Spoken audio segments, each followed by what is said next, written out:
Agradecer a exposição da professora Rosilene, exposição rica. Eu fiquei com o trabalho ingrato de fazer comentários, tentei seguir a exposição, como pude. Mas alguma coisa que a gente pode privilegiar, digamos assim, para poder fazer esse comentário, né? Sobretudo a ideia do tempo, nessa definição do conceito de juventude. Foi muito importante essa constatação, que realmente até 1927 você tinha o que se chama do Código de Menores. E havia um viés muito criminal e penal. O Código de Menores era um código que tinha uma ótica muito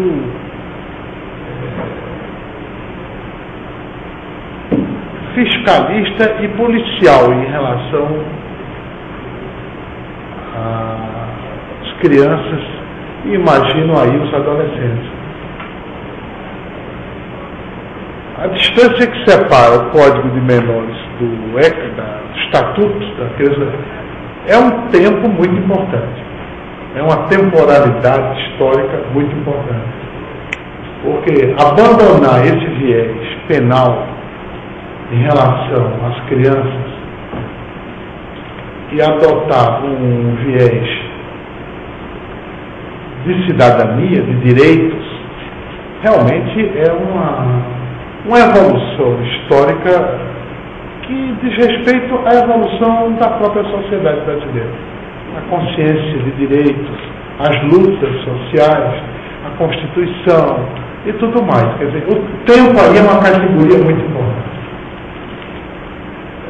Como também disse a professora, o ECA significa uma mudança de cultura e de mentalidade que eu acho que não tem ainda. Esse é outro problema do tempo.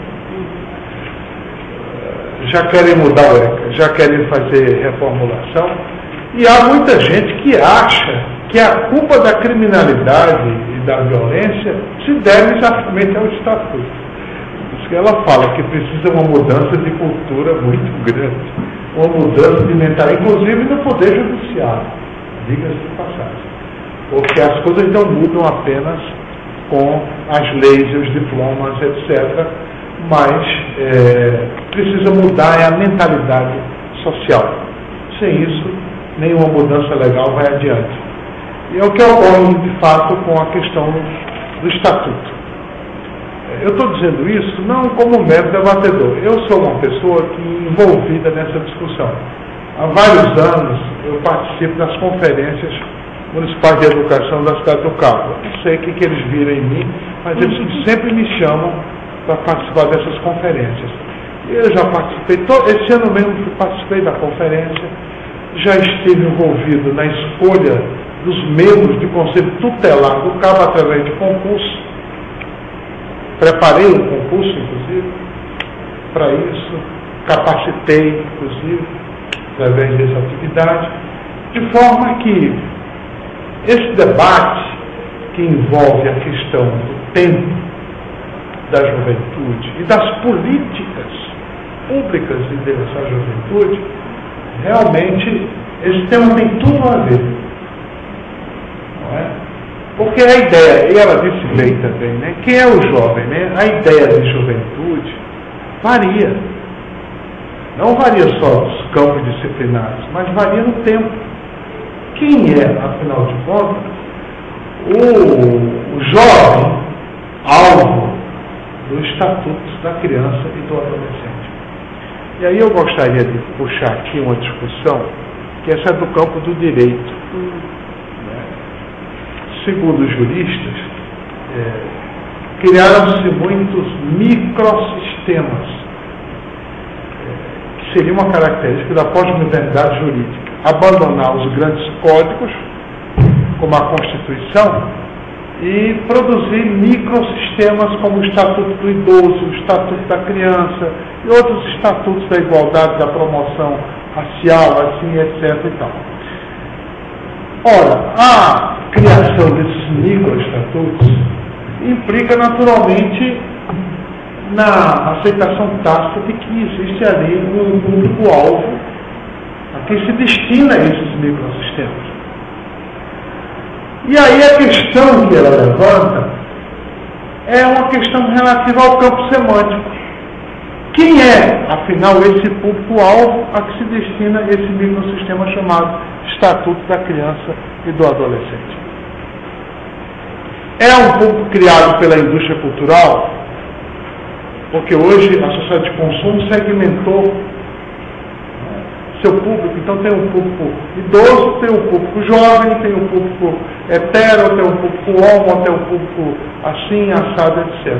Afinal de contas, quem é esse público-alvo que esse microsistema pretende proteger? É o dos antropólogos? É o dos psicólogos? É dos professores? É dos pedagogos? É dos juristas ou dos médicos? Porque também os médicos têm uma visão, né, da juventude, da sexualidade juvenil e assim por diante. Quem, afinal de contas, então, isso nos remete a uma discussão também semântica em relação a esse campo. Quem é, de fato, esse jovem que se pretende efetivamente proteger? Nesse ponto, nós temos que convir que a discussão em torno do ECA hoje é da mais alta importância. Porque, independente da polissemia, esse estatuto trouxe realmente uma carta de direitos para os jovens e as crianças, a partir da qual é possível se trabalhar políticas públicas para a juventude. Acho que o ECA nos deu essa possibilidade de elaborar políticas públicas a partir de uma carta de direitos, que antes não havia. Estou dizendo isso porque há muita discussão contra o ECA do jeito que ele está, achando que precisa mudar, reformular e etc. Como se faz com a própria Constituição do país, diga-se de passagem. E, a meu ver, essa discussão é prematura e equivocada. É preciso dar plena consequência ainda a esses parágrafos para se fazer realmente uma avaliação. Nós estamos aqui querendo colocar o carro na frente dos bois. E com isso comprometer, de fato, a possibilidade de elaborar essas políticas públicas. Né? Outro ponto que eu gostaria de colocar é essa questão do viés do trabalho, do crime do trabalho. Porque eu acho que entre uma coisa e outra cabe o viés da cultura. Nessas nossas políticas públicas da juventude, cabe, sem dúvida nenhuma, um amplo campo temático, que é o mundo da cultura, que é o mundo da linguagem, ou das linguagens, e o mundo da comunicação. Isso tem tudo a ver, naturalmente, com a juventude.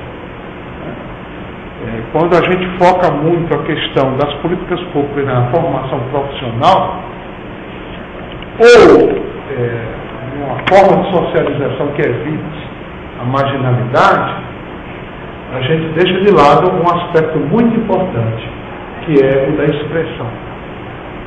E aí eu acho que o campo da cultura tem uma enorme importância para atender a essa dimensão, digamos assim, da juventude, da personalidade, da mentalidade jovem e assim por diante. Eu acho que temos muito o que fazer aí, muito, muito mesmo.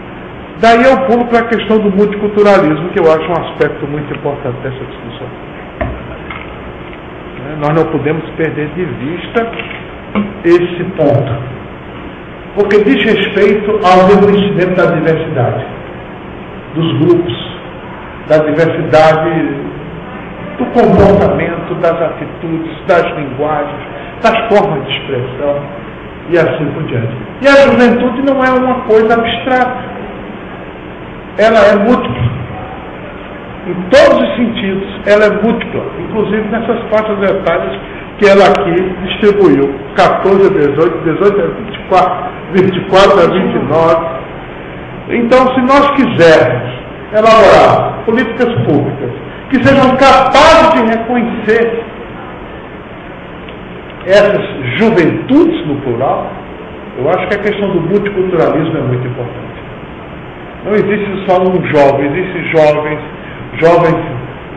masculinos, jovens femininos, jovens que são híbridos, jovens que são assim, jovens que são assados, jovens que são negros, jovens que são brancos, jovens ricos, jovens pobres, jovens da classe média, jovens religiosos, porque você sabe que a religião hoje é um fator de integração muito grande na juventude. Existem juventudes religiosas, quem conhece os programas gospel, vê como são importantes aqueles programas para a aglutinação da juventude, tanto quanto as bandas bregas, que também reúnem uma grande parcela da juventude, de forma que a questão do multiculturalismo, eu acho da mais alta importância para que essas políticas públicas contemplem a questão das juventudes plurais, né?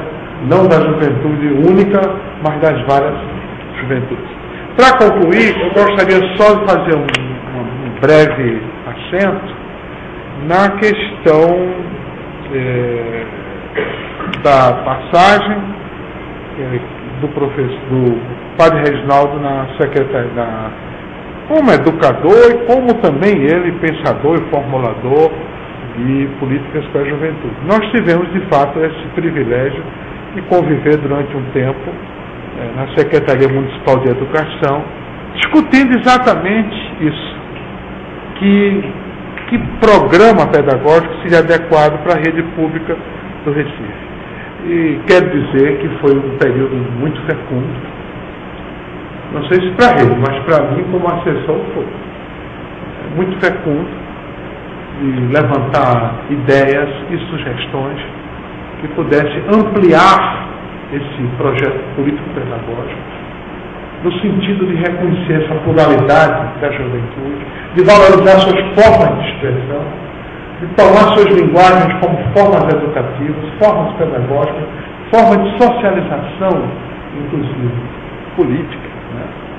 E acho sim que ele é uma pessoa que deu e vem dando e pode dar ainda uma grande contribuição nessa discussão.